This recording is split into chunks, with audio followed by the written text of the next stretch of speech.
The call came just after 3. I was finishing a logo revision when my phone lit up with an unfamiliar number. I nearly let it ring out until a calm male voice said, "Is this Ilara Vance? I'm calling from St. Luke's Episcopal. We have your daughter here." My throat closed. "Junie?" I asked, already standing. "She's safe. A couple dropped her off a short while ago. They said you were dealing with a family emergency." My stomach turned. Junie was supposed to be at kindergarten, not in the care of strangers at a church. I didn't ask any more questions. I just grabbed my keys and ran. The drive blurred. I barely remembered traffic lights or the way my knuckles whitened around the steering wheel. My only focus was getting to her. When I finally pulled up in front of the church, I couldn't breathe properly. A woman guided me through the narthex to a quiet side room, and there she was. My little girl, sitting on a bench that seemed too big for her, her legs dangling, clutching a foam cup of cocoa with both hands. When she saw me, her face lit up, then folded. She jumped down and ran straight into my arms. "Mommy!" I dropped to the floor and held her as tightly as I could. "Are you okay? Did they hurt you?" My voice came out in pieces. She shook her head but whispered, "They said, you didn't want me anymore." My chest cracked. 2 days ago, my father had said it so casually over the phone. "You chose money over family. Don't be surprised when family stops choosing you." I thought it was emotional blackmail. I didn't think they'd go this far. I cradled her face. "I want you more than anything, Junie. You didn't do anything wrong. Okay?" "Nothing." She nodded against me, her grip not loosening. The priest approached and handed me a folded note. No signature. Just 6 words until she learns what matters most. I didn't cry. I carried my daughter out to the car. Her head rested on my shoulder like it had when she was a baby. She didn't let go, and neither did I. By the time I clicked her seatbelt into place, one thing was crystal clear. This wasn't just a sick message, it was war. Growing up in the Vance household meant learning early where you stood and where you didn't. I was the oldest, the reliable one.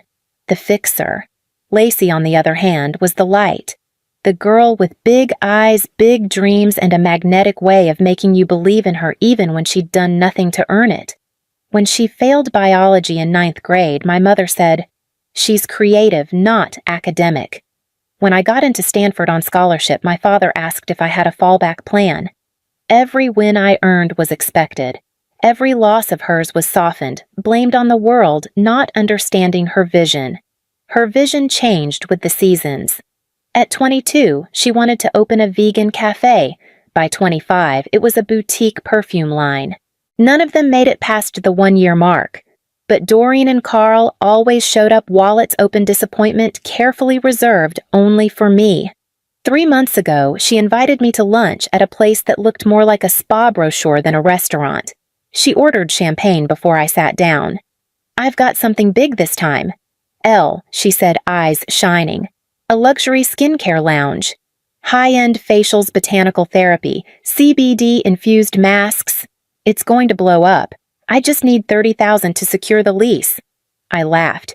I actually laughed. "Lacey, are you serious? That's your 3rd one in 6 years. Her smile faded. "This one's different. I'm working with an influencer. She's got 1 million followers." "No." I didn't raise my voice. I didn't need to. "I'm not doing this again. I have a child to raise, a business to run." She stared at me like I'd spat in her drink.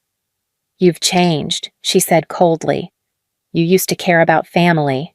That same night, my father called. "No hello, just I hear you're withholding help again." It wasn't a request. It was a warning. One I didn't take seriously until they took Junie.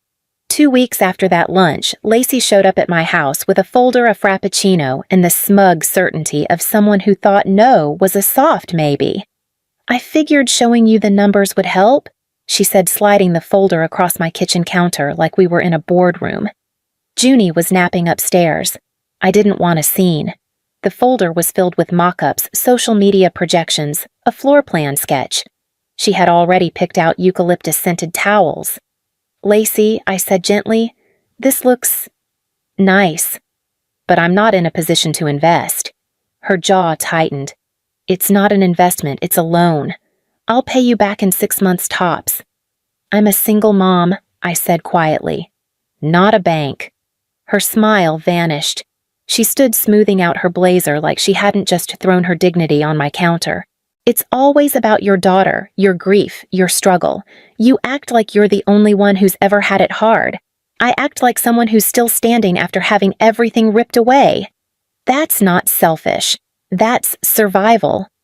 She left without saying goodbye. The next morning, I got a text from my mom. You know how hard your sister is trying. Maybe show a little compassion. Then a call from my dad. If your mother gets sick from this stress that's on you. 3 days later, radio silence. No good mornings. No weekend check-ins. No Junie looked so cute in her Easter dress texts. Just an empty inbox and an eerie kind of quiet that made me check my phone more than I should have. I thought that silence was the punishment, that they'd cut me off to make a point. I was wrong. The silence wasn't the punishment, it was the setup. It was raining hard that Thursday. I remember because I had left Junie's yellow rain boots in the car by mistake, and I'd been kicking myself for it all morning. I was deep into a rebranding project when the school number flashed on my phone. I answered immediately.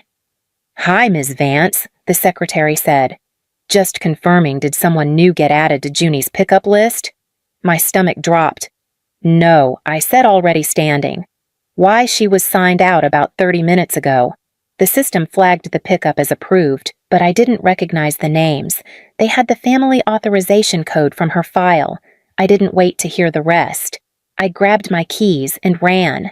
The drive to the school was a blur of honking horns and wild, scattered thoughts.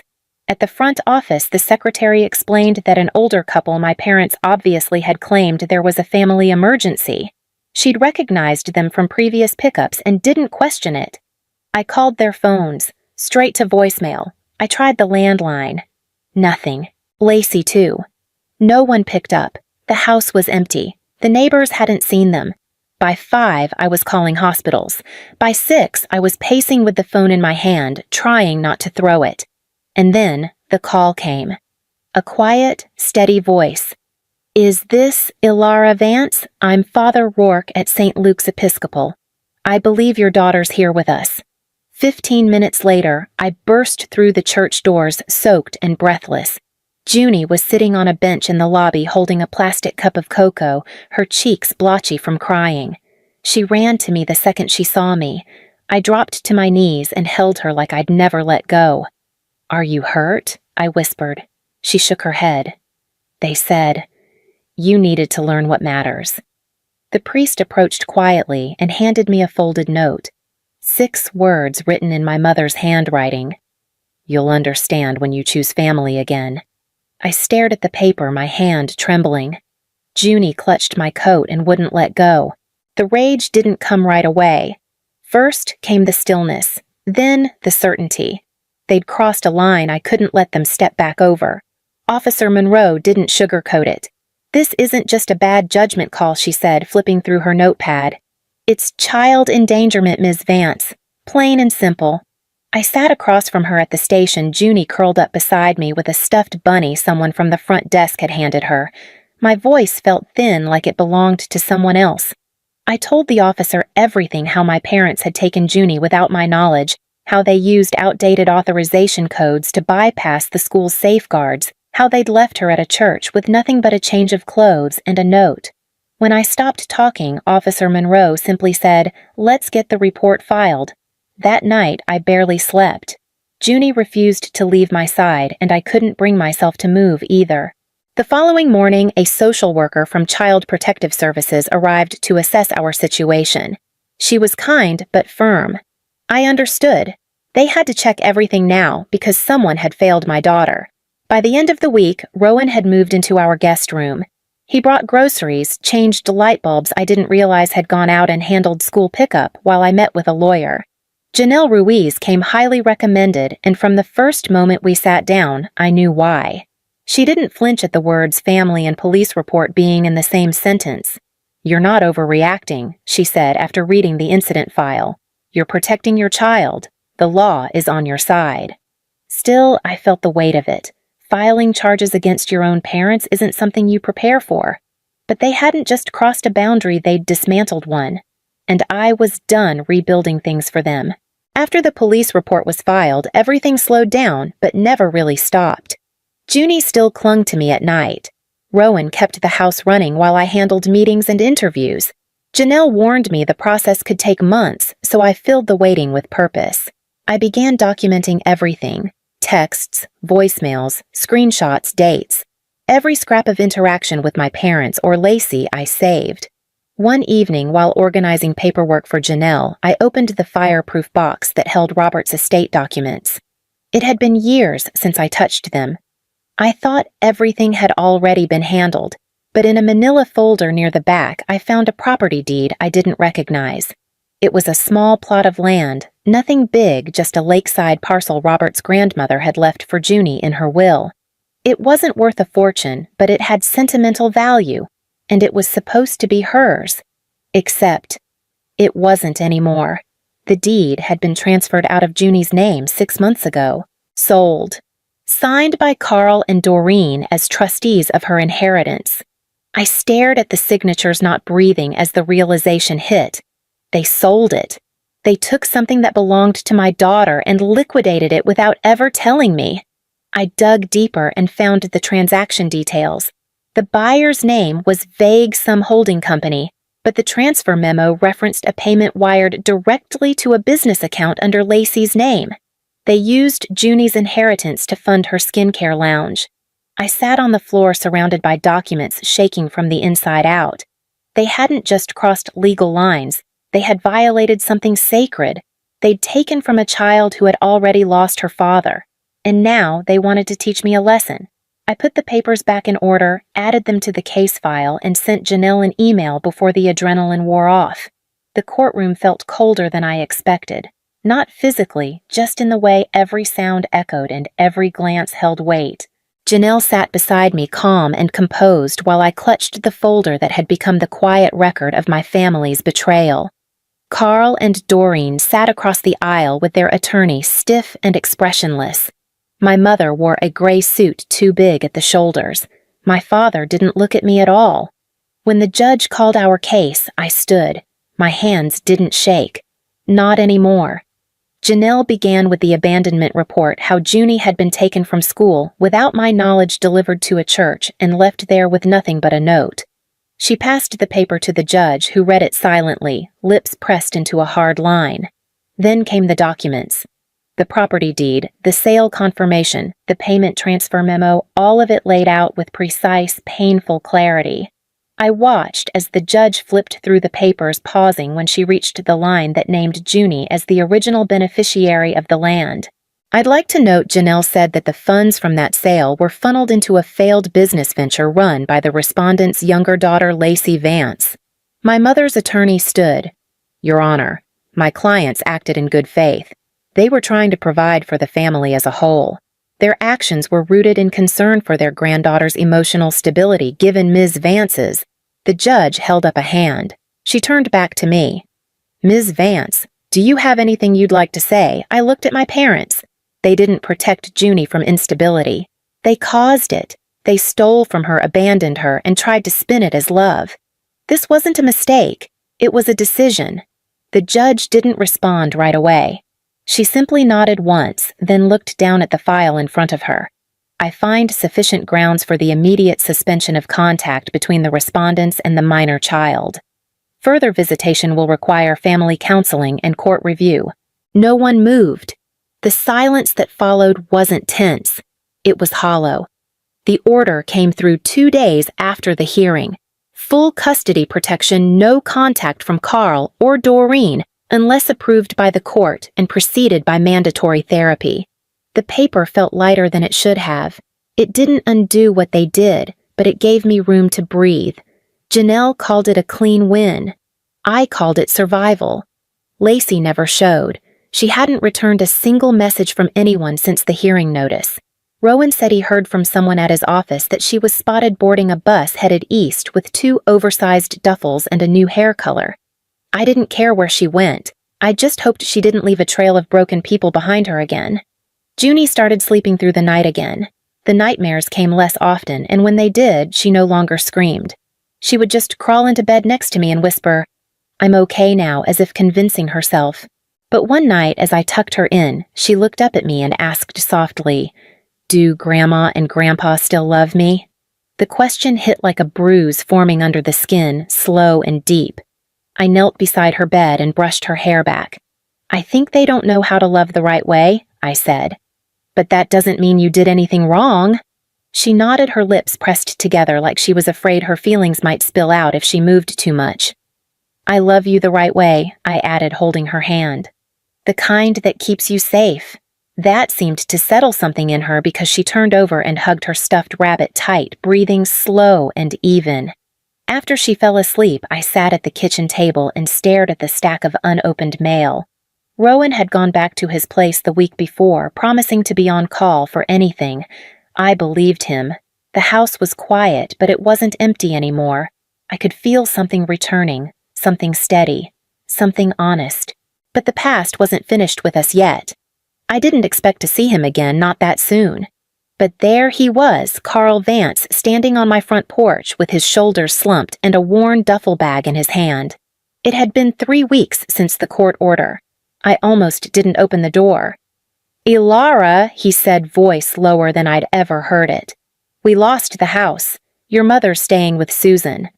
He didn't look like the man who used to bark orders across the dinner table or lecture me about respect. He looked smaller somehow, as if the weight of everything had finally settled into his bones. "I just need a place to crash for a few nights, until I figure things out." I stepped outside and closed the door behind me. I didn't want Junie to hear any of this. "After everything you did," I said, keeping my voice, "even you show up here, I made mistakes," he muttered. "We thought we were helping Lacey, helping the family.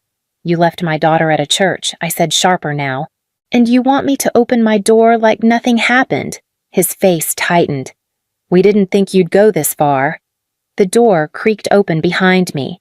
Junie peeked out, her eyes wide. When she saw him, she shrank back and whispered, "I don't want him in our house." That was it. That was the line I'd never let anyone cross. I turned to her and nodded gently. "It's okay, sweetie. Go back inside. I'll be right there." Then I faced him again. "You need to leave. Now." His jaw flexed like he wanted to argue, but something in my face must have stopped him. He stepped back slowly, then turned and walked down the steps. I watched until he disappeared around the corner. When I came back inside, Junie was already curled on the couch, clutching her stuffed rabbit. I sat beside her and pulled a blanket over us both. She didn't ask what he wanted. She didn't have to. I knew what she needed from me, and this time I gave it without hesitation. By spring, we were somewhere new. The apartment wasn't big, but it was bright and quiet, just 2 blocks from Junie's school. She loved walking there each morning, her little backpack bouncing with each step. I loved seeing her laugh again, real, unguarded joy. We had dinner with Rowan and his husband every Sunday. They brought board games, I brought dessert, and Junie called them her favorite uncles. No one talked about courtrooms or grandparents or what we'd left behind. Just stories and second helpings and soft goodnights. I unpacked slowly. I wanted this place to feel earned. One evening, Junie asked if we could decorate her wall with something special. Together, we painted a small wooden sign. She picked the words. I helped her trace the letters. "Real family shows up." It hung above her bed, crooked but perfect. That night, she curled into me after I read her favorite story, the one about the brave girl and the quiet lion. Her breathing slowed, her hand resting against my side, warm and trusting. I stared at the sign above us, the brushstrokes uneven but clear. Everything we'd lost, we were rebuilding, not from what used to be, but from what we chose.